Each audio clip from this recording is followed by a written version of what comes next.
Hi, my name's Alyssa. I work with Student Academic Success Services, and I'm your host of the weekly writing workshop series called Write Nights. Last week at Write Nights, we talked about transitions. Transitions are the things that you use in your writing to show the progression of your ideas and how you're moving in this very linear and direct way from one idea to the next. Transitions help guide your reader smoothly and naturally so they can see how you're building upon your ideas throughout your writing.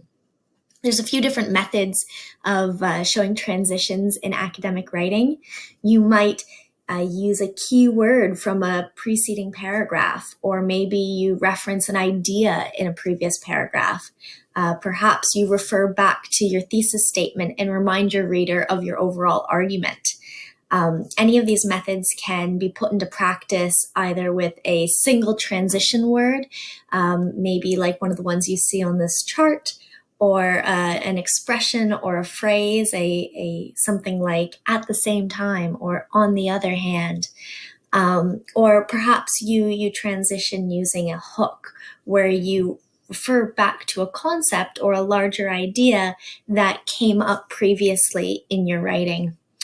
Whatever method and strategy you choose to use, you really want to be intentional in the choices that you make.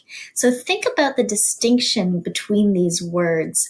If we look at, for example, signaling a transition where you're showing consequence, well, what's the difference between choosing the word then versus thus or hence or so? And when you're making these choices in your writing, you want to really think about what word is going to best represent the transition from one idea to the next. How are you moving from one idea to the next? How do you want your reader to think about how you're moving from one idea to the next? So being really intentional and thoughtful in the way you transition will help keep you in control of how your reader interprets your writing. When we think about the structure of academic writing, at least in the English-Canadian context, transitions between paragraphs typically come at the beginning of a new paragraph. If you want to review more on the structure or conventional structure of academic writing, check back on one of our previous videos.